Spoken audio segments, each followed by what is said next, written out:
Primer libro de Samuel, capítulo 8. Israel pide un rey.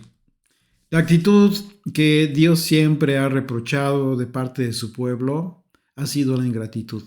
Una actitud que desencadenó muchos pecados en el pueblo, porque la ingratitud en realidad es una expresión de lo que se tiene en el corazón de las personas. Y el pueblo de Israel, desde que fue liberado de Egipto, pues el Señor siempre cayó en esta actitud en la que se ha identificado como fuente de muchos otros pecados, muchas otras fallas que por supuesto que lastima el corazón de Dios. Y vamos a darnos cuenta cómo es que se expresó Dios acerca de la decisión que tomó Israel para desecharlo como rey. Es impresionante, solo que en su momento quizás quien comete el pecado no es tan sensible para darse cuenta de la magnitud de su error. La ingratitud es una expresión de un corazón corrompido por la deslealtad, la rebeldía, la soberbia, la envidia, la codicia.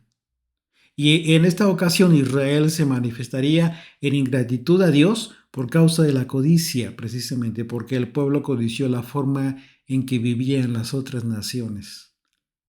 Israel se cansó de depender de Dios como su rey soberano sobre todo el pueblo, y llegó el momento en que desecharon a Dios, y esto traería consecuencias negativas para el propio pueblo de Israel, por supuesto. Dice desde el versículo 1, aconteció que habiendo Samuel envejecido, puso a sus hijos por jueces sobre Israel. Y el nombre de su hijo primogénito fue Joel, y el nombre del segundo Abías, y eran jueces en Beersheba. Pero anduvieron los hijos por los caminos, dice, pero no anduvieron los hijos por los caminos de su padre. Antes se volvieron tras la avaricia, dejándose sobornar y pervirtiendo el derecho. ¿Qué es lo que hace esto? Bueno, un juez corrupto es lo que en eso se convirtieron los hijos de Samuel. Considerando este pasaje, no se cuenta con información bíblica que nos indique que Samuel recibió instrucción de Dios para que sus hijos fueran puestos como jueces de Israel. Y algo que no debemos olvidar es que todos los jueces de Israel siempre tuvieron un llamado primeramente sobrenatural, ¿sí? Por Dios mismo. Y la consecuencia de dicho llamado siempre se manifestó en eventos sobrenaturales y en donde, por supuesto, Dios siempre fue quien guiaba el propósito de aquel llamado. Así es de que en este caso, pues no vemos que el contexto de esta designación de los hijos de Samuel para fungir como jueces de Israel haya tenido ese propósito, un propósito divino, que siempre tuvo el llamado de los jueces de Israel. Así es de que podríamos deducir que esta designación hecha por Samuel para que sus hijos llevaran a cabo esta gran responsabilidad frente al pueblo no se debió al hecho de que Samuel confió en que sus hijos tendrían la misma calidad moral. Seguramente sí, probablemente sí. Samuel dijo, bueno, si son mis hijos, si ya les enseñé la Torá, ya los instruí, los eduqué, etcétera, etcétera, les di todos los principios, pues van a ser una buena ayuda. Sin embargo, los hijos de Samuel demostraron que no eran como su padre acerca del camino que siempre siguió Samuel delante del Señor. Y bueno, incluso vemos que los nombres de sus hijos, en el caso de Joel, ¿qué significa? El Señor es Dios o Jehová es Dios. Y el nombre de Abías quiere decir el Señor es Padre o Jehová es Padre. Y aunque estos nombres que Samuel escogió para sus hijos, pues eran buenos, sus nombres, Y seguramente con ese propósito se los puso para que sus hijos cumplieran con el propósito de su nombre. Pues lamentablemente, como vemos, Samuel en su momento no desmintió el reclamo que los ancianos del pueblo le hicieron. Y esto indica que Samuel no tuvo argumentos para desestimar esas acusaciones en contra de sus hijos. Así es de que podemos imaginar la tristeza de Samuel, ¿sí? Cómo fue que sus propios hijos incluso ya se habían pervertido. La escritura nos dice que uno de los hijos de Joel, eh, nieto del profeta Samuel, fue Emán. ¿Quién fue este Emán? Bueno, llegó a ser uno de los principales entre los cantores y un gran músico del servicio del rey David. Dice Primera de Crónicas, capítulo 6, verso 31 y adelante, dice: estos son los que David puso sobre el servicio de canto en la casa del Señor después que el arca tuvo reposo, los cuales servían delante de la tienda del tabernáculo de reunión en el canto, hasta que Salomón edificó la casa del Señor en Jerusalén.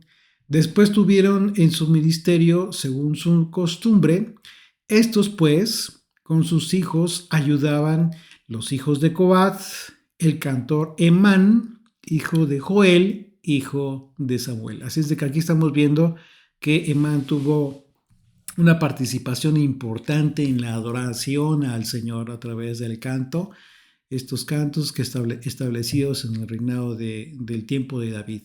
Incluso este Emán escribió un salmo, el salmo 88.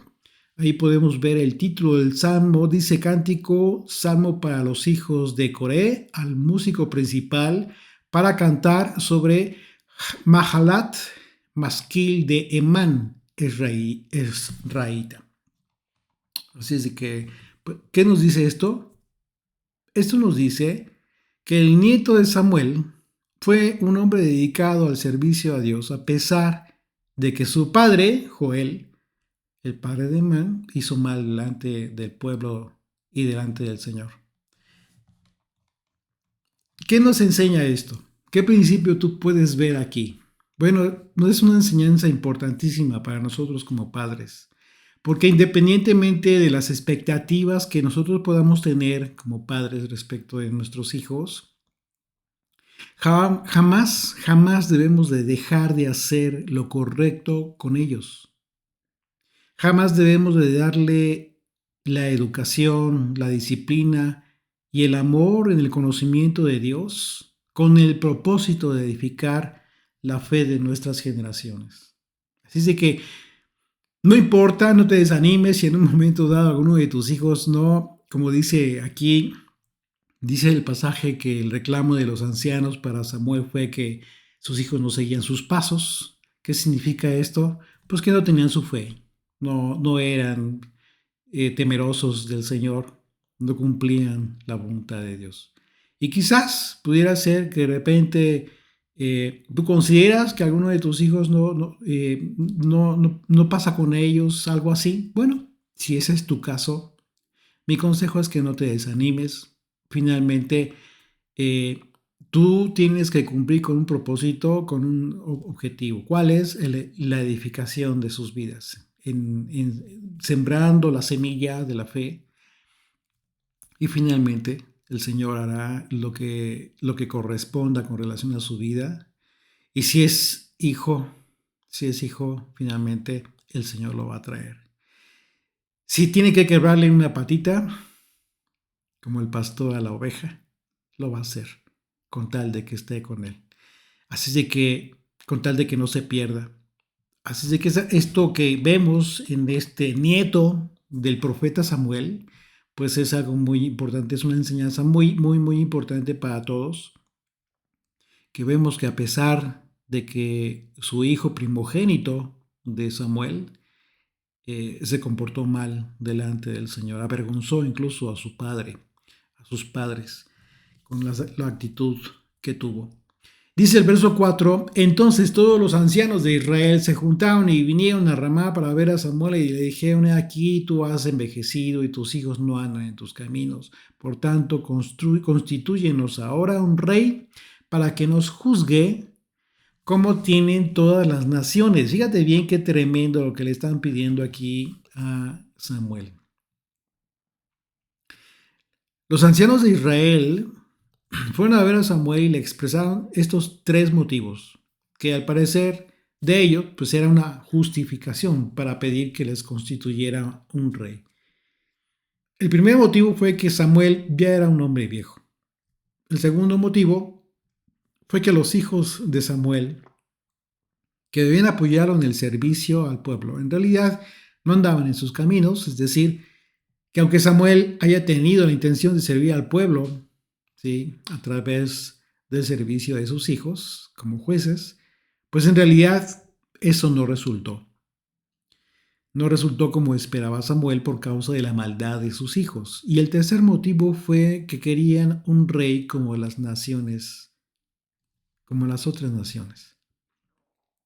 Samuel ya tenía aproximadamente 60 años, un poco más quizás, de edad, y para este entonces, efectivamente, él ya sabía que sus hijos estaban actuando mal.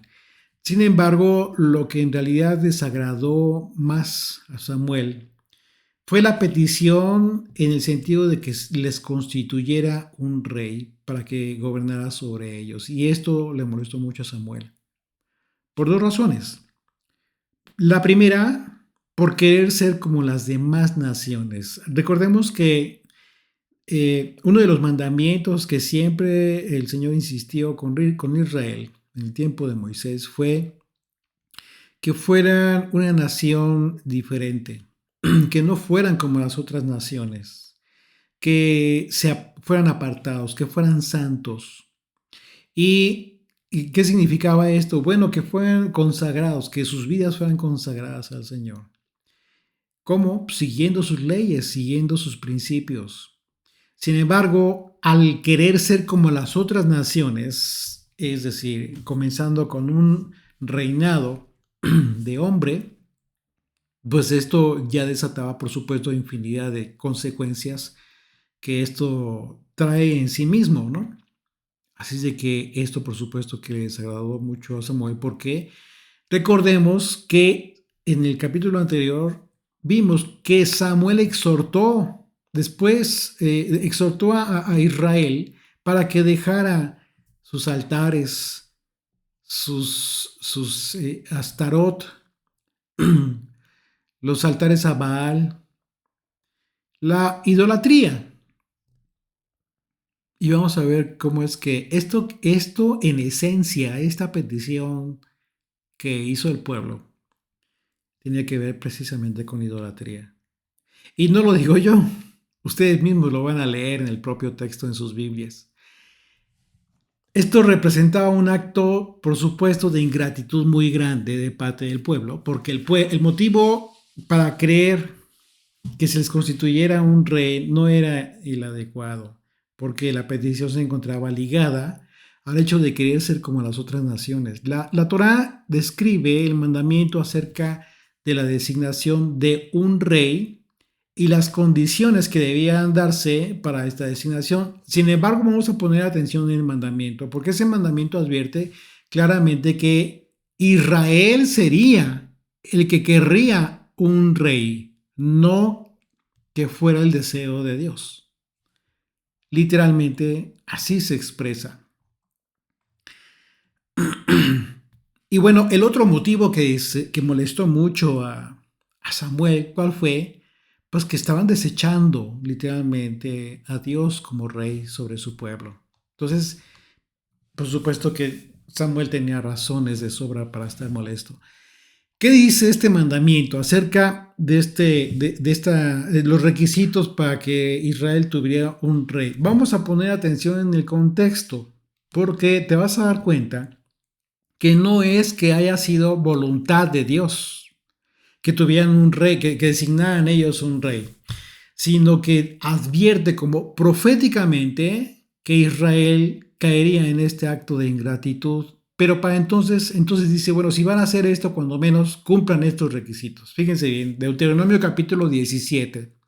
A partir del verso 14 dice, cuando hayas entrado en la tierra que el Señor tu Dios te da y tomes posesión de ella y la habites y digas, cuando suceda esto y digas, pondré un rey sobre mí como todas las naciones que están en mis alrededores. Fíjate bien cómo lo anticipó el Señor.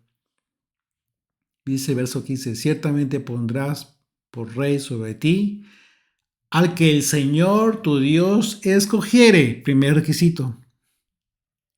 De entre tus hermanos pondrás rey. Segundo requisito.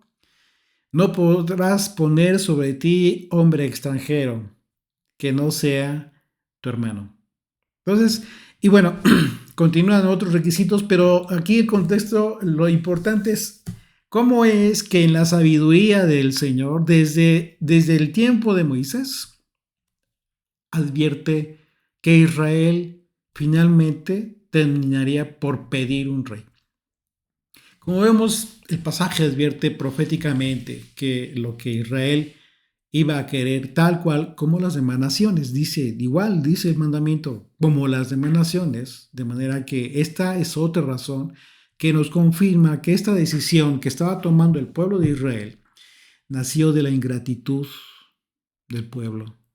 Porque en muchas ocasiones Dios reclamó a Israel su ingratitud al haber tomado decisiones que expresaban esta actitud tan lastimosa. De hecho, en este mismo capítulo, Dios lo vuelve a expresar, que desde que los liberó de Israel, de Egipto, siempre fueron así. Y en realidad lo que Dios siempre quiso fue que Israel se constituyera como un reino de sacerdotes, en donde el Señor sería su rey. Ese fue el anhelo de Dios. Recordemos Éxodo capítulo 19, a partir del verso 5, ¿cuál fue la propuesta de matrimonio del Señor? Dice, ahora pues, si diereis oído a mi voz y guardareis mi pacto, vosotros seréis mi especial tesoro sobre todos los pueblos. O sea, sobre todos los pueblos. ¿Qué significa esto? ¿Como los otros pueblos, como las otras naciones? Claro que no. El anhelo del Señor era que tuvieran un lugar primordial, importante, sobre todos los pueblos, porque mía es toda la tierra y vosotros me seréis un reino de sacerdotes, ¿qué dice? Y gente santa. Así es de que imagínate el impacto de Samuel. Por supuesto, Samuel siendo consciente y teniendo toda la sensibilidad que el Señor puso sobre él a través de su espíritu para entender lo que realmente estaba sucediendo con el pueblo. Y dice el verso 6, regresamos a 1 Samuel 8, verso 6. Pero no agradó a Samuel esta palabra que dijeron, danos un rey que nos juzgue. Y Samuel oró al Señor y dijo el Señor a Samuel, oye la voz del pueblo en todo lo que te digan, porque no te han desechado a ti, sino a mí me han desechado. Híjole, o sea, leer esto es tremendo. ¿Y sabes por qué? Porque tú y yo quizás muchas veces lo hemos hecho y no hemos sido conscientes de ello. Y cuando lo lees así, ¿cómo es que Dios mismo dice esta expresión? Le dice al profeta, dice, no te preocupes, no te han desechado a ti, me han desechado a mí para que no reines sobre ellos. La palabra desechado que se usó en este pasaje en el hebreo es la palabra ma'as y se traduce como aborrecer. Se traduce como desestimar, despreciar, menospreciar. Esta expresión del Señor muestra el sentido de lo que el pueblo de Israel hizo para con Dios en ese momento. Entonces, imagínense el dolor de Samuel en ese momento. Israel estaba pidiendo ser gobernado por un rey y la acción de gobernar implica, ¿qué implica gobernar? Justicia. Juzgar al pueblo implica justicia y esto implicó un cambio fundamental para Israel. ¿Por qué? Porque la justicia iba a cambiar, iba a ser diferente. Ya no iba a ser por instrucción directa del Señor. Ya iba a haber un intermediario. Sí, finalmente este próximo rey iba a decidir. Samuel sería el último juez de Israel y en la respuesta de Dios le dio a Samuel, le, le, le, le pidió que les advirtiera a los israelitas acerca del tipo de justicia que este rey tendría para con ellos. Porque si bien es cierto que tendrían un rey, pues lo cierto es que la justicia de este rey sería igual a no sería de ninguna manera la justicia de Dios, sería igual a la justicia como las otras naciones, tal cual lo pidieron, así lo tendrían, sin importar que haya así que sea de Israel, de un hermano entre ellos, y traería todas las consecuencias que implica por naturaleza la justicia del hombre. Dice el verso 8. Conforme a todas las obras que han hecho desde el día, y le sigue hablando a Samuel, lo consuela y le dice, no te preocupes, a final de cuentas, dice, conforme a todas las obras que han hecho desde el día que lo saqué de Egipto hasta hoy, pon atención, dice, dejándome a mí y sirviendo a otros dioses, a dioses ajenos, dice.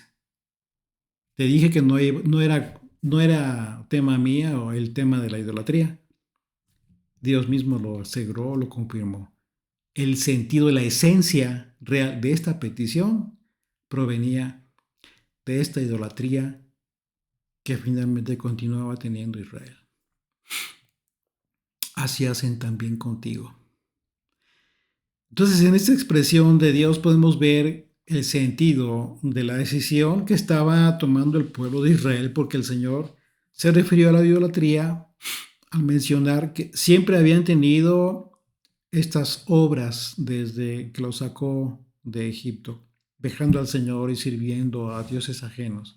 El contexto de ese pasaje nos deja ver claramente que, o sea, la forma en que Dios toma las actitudes de los creyentes que deciden vivir sus vidas conforme a los designios del mundo, como los demás, y no bajo sus mandamientos.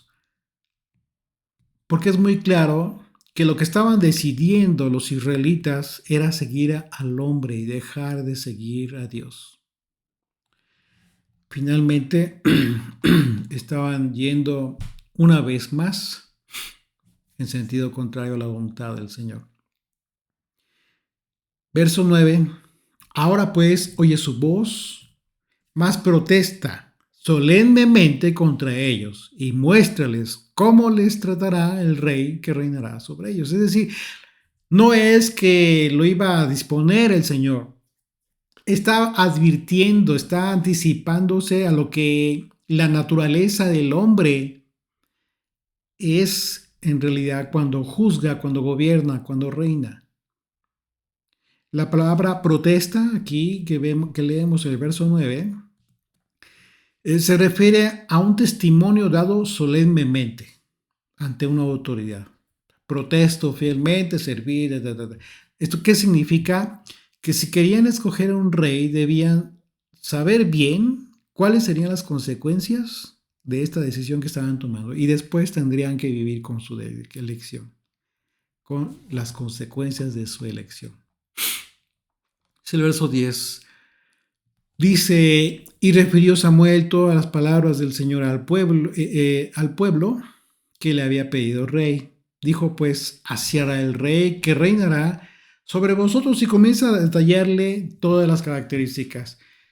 Tomará vuestros hijos y los pondrá en sus carros y a su gente en su gente de a caballo para que corran delante de su carro, y nombrará para sí jefes de miles y jefes de cincuentenas.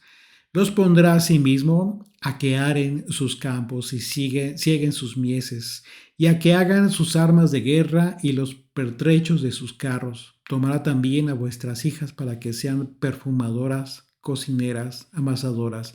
Asimismo tomará lo mejor de vuestras tierras, de vuestras viñas, de vuestros olivares, y los dará a sus siervos. Diezmará vuestro grano y vuestras viñas para dar a sus oficiales y a sus siervos. Tomará vuestros siervos y vuestras siervas, vuestros mejores jóvenes y vuestros asnos, y con ellos hará sus obras. Diezmará también vuestros rebaños y seréis sus siervos.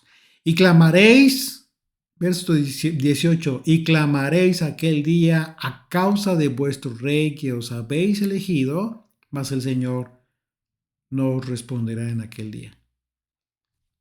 Esta es la protesta, esta es la advertencia con toda solemnidad que les está haciendo Samuel al pueblo de Israel de parte del Señor. Finalmente Samuel amonestó a Israel acerca de estas implicaciones que habría al tener un rey designado por ellos mismos. Les aclaró que este rey reinaría sobre ellos, reclutaría a sus hijos como soldados. Finalmente, claro, un rey tiene que tener un ejército, también tiene que tener servidumbres y tomaría sus campos, sus viñedos, sus animales. Tendrían que mantenerlo. Les advirtió finalmente todo esto y también les dijo finalmente que clamarían al Señor en angustia, pero ese día el Señor no les respondería. Ya sobre la advertencia no hay engaño, ¿y qué creen? Verso 19.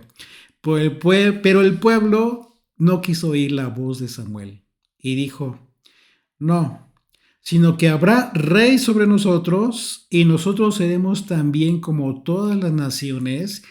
Y fíjense bien, porque es una contradicción que están haciendo a Samuel, porque le están diciendo: no, tú estás equivocado. Por eso dice bien, fíjate bien cómo es la respuesta. Dice: no. El pueblo dice: no, sino que habrá rey sobre nosotros y nosotros seremos también como todas las naciones, y vuestro rey nos gobernará y saldrá delante de nosotros y hará nuestras guerras. ¿Se dan cuenta de lo grotesco que se escucha esto? Cuando en el capítulo anterior, ¿qué fue lo que leímos? Samuel 7:8 en adelante. Entonces dijeron los hijos de Israel a Samuel: no ceses de aclamar al Señor por nosotros, para que nos guarde de la mano de los filisteos. Y Samuel tomó un cordero de leche y lo sacrificó entero en el holocausto al Señor, y clamó Samuel al Señor por Israel, y el Señor le oyó. Y aconteció que mientras Samuel sacrificaba el holocausto, los filisteos llegaron para pelear con los hijos de Israel, mas el Señor tronó aquel día con gran estruendo sobre los filisteos y los atemorizó, y fueron vencidos delante de Israel. ¿Cómo es posible que ahora, después de unos años, ya estaban diciendo todo esto? Es claro, es obvio que esta decisión tan fuerte que estaba tomando el pueblo no solamente estaba pesando sobre el mal camino de los hijos de Samuel, claro que no. Esto tenía un contexto total, un trasfondo totalmente diferente. Y aún así se atrevieron a decir: y nosotros seremos también como a todas las naciones, y nuestro rey gobernará y saldrá delante de nosotros y hará nuestras guerras. Esperen a que lleguemos cómo gobernó, para que vean cómo gobernó Saúl. Se arrepintieron, como no tienen idea. Y bueno, verso 21, continuamos, dice: y oyó Samuel todas las palabras del pueblo y las refirió a oídos del Señor. Y el Señor dijo a Samuel: oye su voz y pon rey sobre ellos.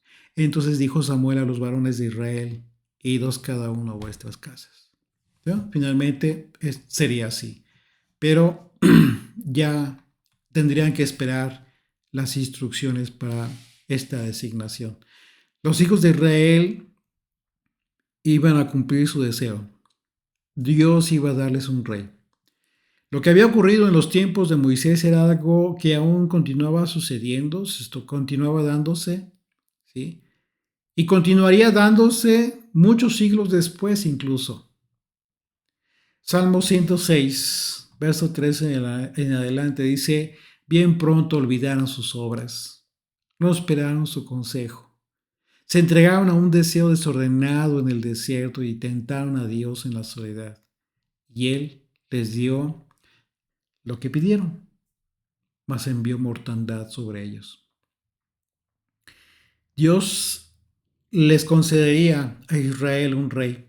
Sin embargo, esa decisión pues no traería beneficios verdaderos para el pueblo, sino por el contrario, Israel sería testigo de que la justicia del hombre jamás se comparará a la justicia de Dios y que el amor de un rey por su pueblo jamás sería semejante al amor verdadero de Dios por su pueblo.